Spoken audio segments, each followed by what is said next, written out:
श्री स्वामी समर्थ. गुरु हाच परमेश्वर आपण जाणून घेऊया आजच्या व्हिडिओमध्ये. प्रत्येक शिष्य आपल्या गुरूंची महती सर्वांना सांगत असतो, कारण गुरु हे सर्वस्व असते. गुरु हे ईश्वर आहे, गुरु हेच परमेश्वर आहे. परमात्मात हा फक्त बोलून होत नाही, तर यासाठी प्रत्यक्ष कृती करावी लागते. कृती केल्यानंतरच अनुभूती येते व अनुभूती आल्यावरच परमार्थिक प्रगती होते. म्हणून कृती म्हणजे प्रत्यक्ष साधना. साधनेशिवाय पारमार्थिक प्रगती होणे शक्य नाही. खूप वाचन केले, ते पाठांतर केले व लोकांसमोर मांडले म्हणजे साधना नव्हे.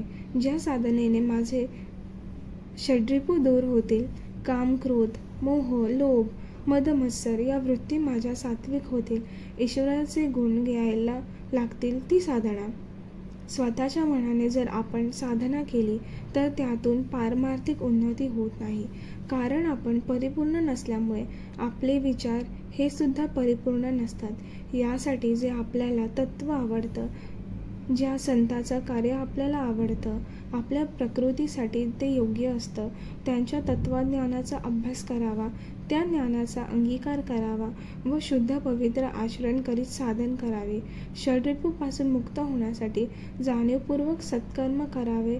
असे जर सातत्याने करत गेलो तर ते तत्व कुठल्या ना कुठल्या मार्गाने आपल्याला मार्गदर्शन करीत असते, कारण तत्व हे एकच आहे. तत्वामध्ये कुठेच बदल नाही. या तत्वाने धारण केलेले स्वरूप वेगळे आहेत, मात्र तत्वज्ञान एकच आहे. चांगलं वागणं, कोणालाही लुबाडू नये, कोणाला फसवू नये, कोणाचा विश्वासघात करू नये, आपल्या स्वार्थासाठी कोणालाही त्रास देऊ नये. या गोष्टी जर आपण करत गेलो, त्यासोबत आपण तत्वाचा प्रसार करत गेलो तर आपल्या जीवनात तत्व हे गुरुप्राप्ती करून देतात. एकदा जीवनात गुरु आहे, त्यांनी आपल्याला स्वीकारले, त्यानंतर काहीच उरत नाही. पुढची प्रगती तेच करून घेतात. गुरु सांगतात त्यावर फक्त अंमलबजावणी करणे, शरीर मन हे सर्वस्वी त्यांना अर्पण करून साधन करीत राहणे. यातून कधी नव्हे मिळालेला आनंद मिळायला लागतो. गुरु हे सदैव शिष्याच्या हिताचा विचार करत असतात. त्यांची ही इच्छा असते की शिष्य लवकरात लवकर या दुःखदायक अशा भवसागरातून मुक्त होऊन आनंदाच्या लहरीवर स्वार होऊन त्याने आनंदी जीवन जगावे. हे जीवन इतरांना सुद्धा द्यावे. म्हणून नाथ महाराज आपल्या गुरूंविषयी म्हणतात, गुरुमाता, गुरुपिता, गुरु आमची कुलदेवता.